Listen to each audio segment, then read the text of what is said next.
robbing of his senses. The things he is thinking when he stares at them. Of course they don't know. Otherwise they would have stopped him.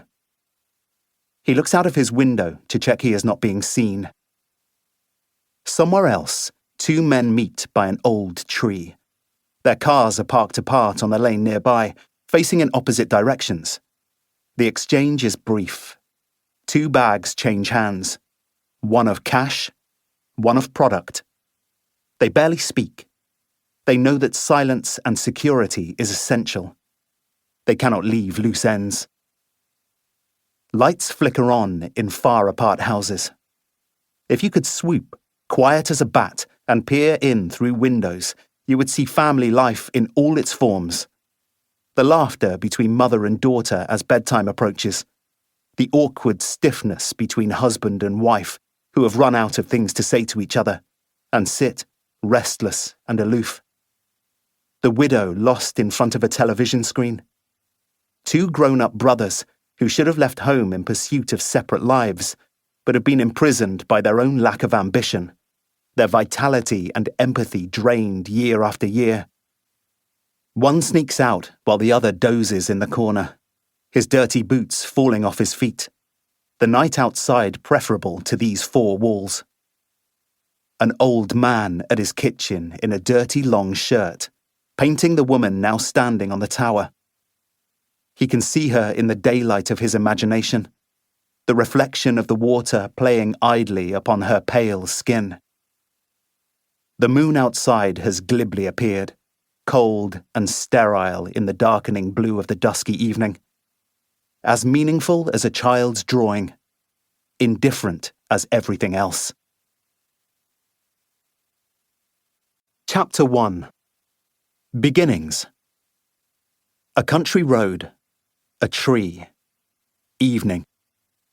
The taxi from the station, a wheezy old Toyota, the same pale blue colour as the sky, had reversed into a gap in the hedge, then chunted away, exhaust rattling. He pauses to let the noise fade. He is hungry for silence. He has spent years, all of his adult life in fact, in a big city, where it is never dark, never quiet, and he suddenly feels tired of the very idea of noise and brightness. The last hum of the car disappears, and he exhales slowly. There is not quite nothing left in his ears. The sigh of the wind rustles the leaves of what he supposes is an oak tree, the one visible landmark in the area. Two birds chirrup. But this is definitely a start. All around him stand empty fields, thick and green, freckled with daisies and thistles and dandelions, unkempt, like he always is. In his hand is the crumpled bit of paper that has the instruction, "Get the taxi to drop you off at the oak tree.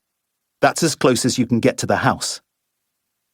It had not been easy convincing Josef, the driver, to agree to make a journey to a tree, but he had acceded with something approaching good grace. Family was important to Josef. He had pictures of a wife and daughter taped to the dashboard, and he clearly liked the idea of honouring an uncle's wishes. Jake had tried to keep his explanations to a minimum, not least because he is not sure himself why he has come here. His whole life so easily enclosed in a gym bag and a scarred black suitcase. In the back of the car, he had noticed hanging forlornly on the suitcase handle the airline tag from their last holiday, on their third recovery period. They had gone to Ibiza for some sun, had sat by a pool while he slowly, unwillingly burned, not talking much. He had started pale and milky. She always seemed effortlessly tanned. They drank a lot in the evenings, but stopped before their inhibitions made them say something they might regret. That poolside had a different type of quiet. The unhealthy, silted up kind. The quiet of two people thinking busily, but unable to communicate. The silent, dead thing between them again. Jake breathes out once more, and picks up his bags and heads to the gap where the car had reversed. There is the faint outline of a track ahead of him, stretching out.